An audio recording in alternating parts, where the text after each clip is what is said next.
السلام عليكم. naadiga Juventus ayaa xadiday mawcidka ama ballanka uu soo bandhigi doono ciyaartooygiisa cusub Cristiano Ronaldo. ballankaas oo ah maalinta Isniinta soo socota oo ballan rasmi ah taasoo lagu soo dhaweyn doono qaab aan weligeed ka dhicinba naadiga Sayidatul Ajuuz ee Juventus. haddaba albaabada ayuu furi doonaa garoonka Juventus iyo taageerayaasha Juve ciyaartooyga cusub ee Cristiano Ronaldo taasoo lagu soo dhaweynaya halkaa.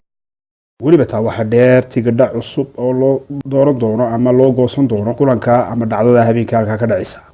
haddaba dhammaan waxlaala waxay taageera Cristiano Ronaldo iyo kuwa Juventus ba taageera Talyaaniga ee Torino ayaa dhammaan halka u diyaar garowga u diyaar ah inay xafladaas iyo soo bandhigaas ka soo qayb galaan habeenka. haddaba soo wareegay Cristiano Ronaldo ayaa imtixaan cusub oo adag sugaya taasoo loo baahan yahay inuu gool dhalin fara badan iyo iskoor cusub uu ku jabiyay halkaasi.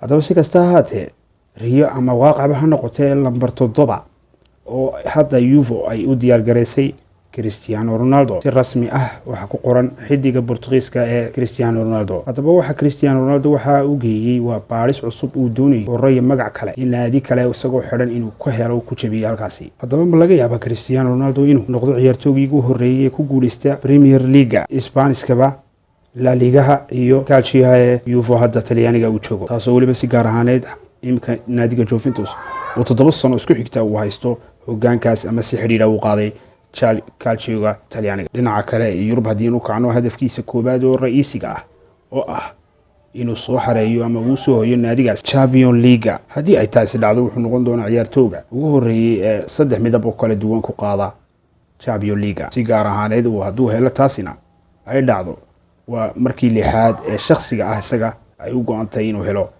Champions League. Cristiano haddaba wuxuu haystaa 5 kubadood dahab. haddaba wuxuu isku dayayaa imika lixaad inuu ku helo shaar cusub iyo naadi cusub taasoo ay muddo dheer naadiga Juventus ciyaarto kamid aanu helin kubadda. waxa taawde 4 kabood oo dahab uu haysto hadda taasoo ciyaartooyada naadiga Juve kamid ah oo ay qaataan kabta dahabka ay ugu dambeysay 2006 ciyaartooyga qaatayna uu yahay Totti.